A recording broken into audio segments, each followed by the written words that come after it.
My name's Mitch. I'm from Google in Sydney. Thank you for having us. It's such a pleasure to be here. Really exciting situation to be involved in. Exactly what Google, we want to be involved in helping small businesses, especially in the travel industry. So first up, since I woke up this morning, there's been over 500,000 searches around travel on google.com.au. So that shows some really healthy activity for your industry, which is great. So what I'm going to talk to you about is general kind of travel industry stuff, some trends. I'm going to talk about mobile because that's what's happening in the world. Mobile is everything. Phones are everything. And then I'm going to talk to you about the basics of how to get Google, products working for you as a business.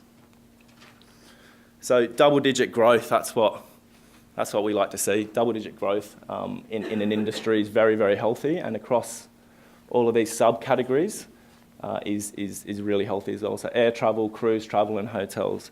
So we see search. So when we say growth, this is how many people are actually searching for travel-related queries. How many people, how many times you pump in Alice Springs, Ayers Rock into the search box. So we see that as a proxy for demand. So the more people are searching for those things, the more the demand is there. So, really, really healthy numbers. This is where it gets really interesting in your industry. So this shows, so the top one is air travel, right? So this is the path to purchase, and I'm sure you've heard a lot about paths to purchase these days. With travel, you're actually seeing people it will start their process much earlier. In this instance, people are starting their kind of air purchase path months before, 21% of people. Similar for hotels, almost 20% of people are starting their kind of research journey months before. So we'll get into a bit more about what that means for you, but basically it's always on. You always need to be there. You need to take people through your particular journey. So again, the more people searching, the more interesting it is. And mobile, I'll keep saying mobile because it's so important and we know how dedicated people are to their phones. But this is a good example of what's happening. So we're just seeing this trend of how many people are ditching the desktop and using their mobile phone. Overseas, particularly in America and the more developed countries, mobile searches are massively overtaking desktop. People are not using their computers anymore. Everything's done on the phone. And there's a 30% increase in travel-related queries on the phone just in Australia. So really good lesson is to get your mobile experience really, really firing. This next slide is pretty interesting as well. So I assume everyone's pretty committed to their phone. So I want to do a little exercise. So if everyone can unlock their phones and once it's ready, just hand it to the person 3 seats down from you. No, don't worry, don't do it. I'm not going to do it. So that was just to demonstrate that anxiety that you feel when you don't have your phone. And Hotels.com did a study and they found that people did it, that's awesome. I bet they didn't feel too good about it though. So there's a study that Hotels.com did and they found that almost half of people would prefer to leave their loved one at home rather than their mobile phone. So it just goes to show how committed we are to our phones and how important they are. They're like an extra limb, right? So this trend for mobile phones is happening across age groups, across genders, across everything, demographics.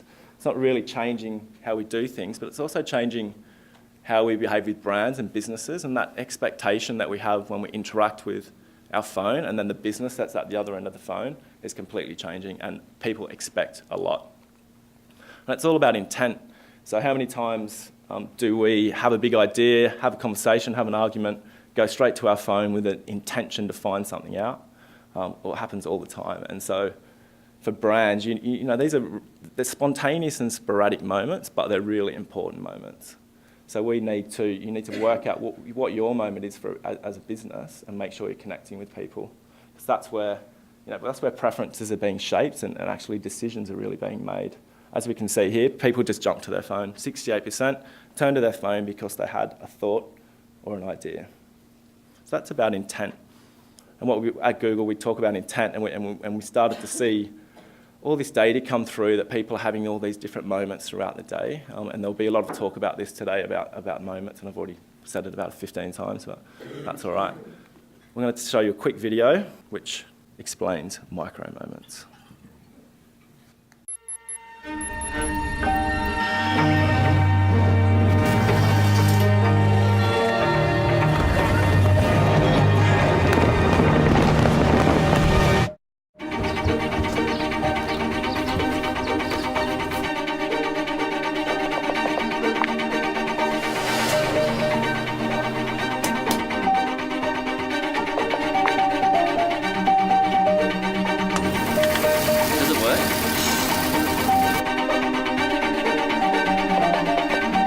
People ask us all the time, how do I get into working?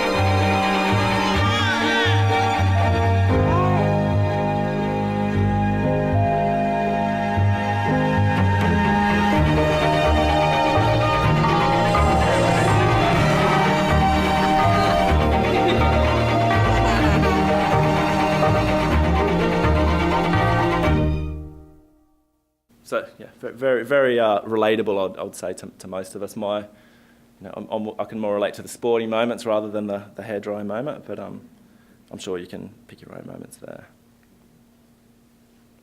So obviously we have got a lot of data, like too much data would blow your mind. So what we want to do is try and manipulate it and investigate it to come up with information that can help businesses, take advantage of the way people behave these days. I might need your help, Adam. I just don't want to ruin it again. Clicker's not working. So, what do? We track people, as Adam was saying, Big Brother's out there, but in a good way. So this is Tom, and this is a real-life example of us monitoring over 2 months what this guy did on his phone, all of his digital interactions. If you can see that top barcode, that's his interactions in total, and there was 19,000 interactions over 2 months. And then we started to break it down into different categories, different industries, and finding true love. That one takes a while over the 2 months. He's used that a bit. Pizza, on the other hand, he's in and out. It's one digital moment.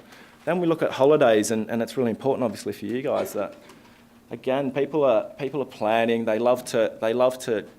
Well, I don't. My wife does it, but she loves to look at all the hotels, look at all the reviews over a few months before we go away. So, it's again, you need to work out where you're going to deliver your information because people are having these really meaningful moments on their phones mostly. So, Tom, almost 90% of his interactions were on his mobile. Talking about moments, this is an example from the US, and this is quite sophisticated, but just to give you an idea of what's possible, this company, Red Roof Inn, who run a bunch of hotels in the States, they discovered that over 90,000 people were getting stranded every day due to cancelled flights. So they bought some live flight data, and they worked out that whenever a flight was cancelled at, let's say, Chicago Airport late in the day, they could offer their hotel at a special rate. So they used some really advanced kind of targeting tactics to make sure if someone searched for hotel near Chicago Airport right now, they were the first people there with their special deal. Saw a 60% increase in bookings. So as Adam was saying, the possibilities are endless for targeting people in that moment. This is a very light on slide that, again, you guys will get in much more detail when you talk to your various partners. But based on data, again, Google's worked out an approximation of the 7 steps in this travel experience journey. So it's starting with dreaming, planning, booking, anticipating. You're en route, you get to the destination, and then you share, post that holiday. So just some ideas on the information sources. Obviously, searching the internet's a big one, but Soul's TV, travel TV is massive. But just starting to think about those info sources and the mindset that your customers might be in. This is more of a kind of idea generation tool rather than any kind of, framework. So that's it. We talked a lot about trends for the general industry, which is very positive. It's a great industry to be in. Talked about the mobile phone and how essential it is to communicate with people there. Now I'm getting into the kind of, not the boring stuff, but the more technical stuff. And this is around the results pages and the products at Google AdWords, Google My Business, which I'm sure some of you are familiar with, but very quick run through. So this is, let's say I'm in Victoria, I'm in the Mornington Peninsula, I want to go on a fishing trip with my family. I type in fishing trips Mornington. 2 ads pop up for businesses. They've paid for those ads, and you know they're responding to someone's need for that service. Next, though, so if I scroll down a little bit, then I would see a map and I would see a bunch of other business listings, and this is what we call Google My Business, and these are free. And the point of these is just to get businesses online, so that when people are asking for information, that it's available. And again, you can get much more deeper with what you want your Google My Business listing to do, but the fundamental is, you know, getting people to be able to reach you. Quite surprisingly, all this talk about digital, guess what people want to know? You know, when they're kind of searching for things in the travel industry, they want to know your phone number and they want to know your address. So quite traditional touch points for people to find out, but that's what they want to know. So Google My Business solves that need. Search is the #1 method for finding out a business's phone number worldwide. 40% of people would view the location of a competitor before, other than the brand they were looking for. So brand is just becoming, you know, a brand or a known company is becoming less and less important. It's all about, you know, that intent and capitalising on the intent being there in the moment. So that's Google My Business. The next level is Google AdWords. Again, you've probably heard about this, but this video can do it better than I can, so let's watch another video. Well, I started fishing when I was 18 months old, according to my father. I'm Stuart. I'm Sandra. And we're both Bay Fishing Trips. I hung on to another job for a while. I was standing by the photocopying machine and someone said, "You don't smile as much as you used to," and realised that I didn't enjoy my job. We were thinking about what we'd like to do, so we chose a fishing boat. It is hard work running a small business. It's constant. We need to keep working on the boat all the time. We need to keep working on the business all the time. We were advertising through magazines, newspapers. That really didn't get us anywhere. We found Google AdWords, and that then gave us a customer base that we didn't dream possible. Times are changing. People are using computers, phones to tap into what's available, and we want to be there. They want to come out fishing, so they type in certain keywords, and if those keywords match up with what we've put in Google AdWords, up we pop. It's really easy for people to contact us. We're still doing the same number of trips, but there's a lot more people on board. That's the main difference. That's very well done. Can't imagine enjoying work and life as much as I am now. It was the best time of my life. After a hard day's work, you go home, you have dinner and you sit down and you just look at each other and smile because you're enjoying what you do.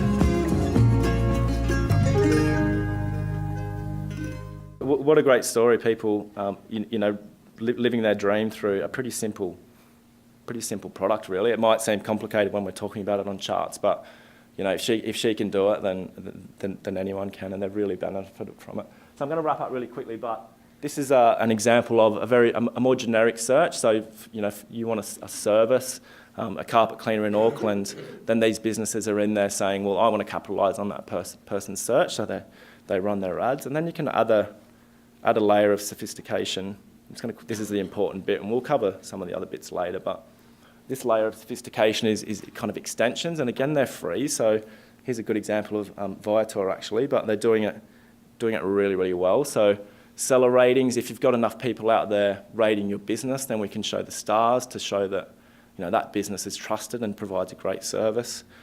Call-out extensions, so some of the things you really want to talk about, whether it's 24/7 support or special deals. And then site links, so if you've got the most popular part of your website that people want to go to, you can send them straight there rather than to the homepage. But that's probably it. I think we'll get into a bit more detail later on about the technical side of AdWords. But hopefully the mobile story was probably the thing that I wanted to resonate most with you guys. Thank you.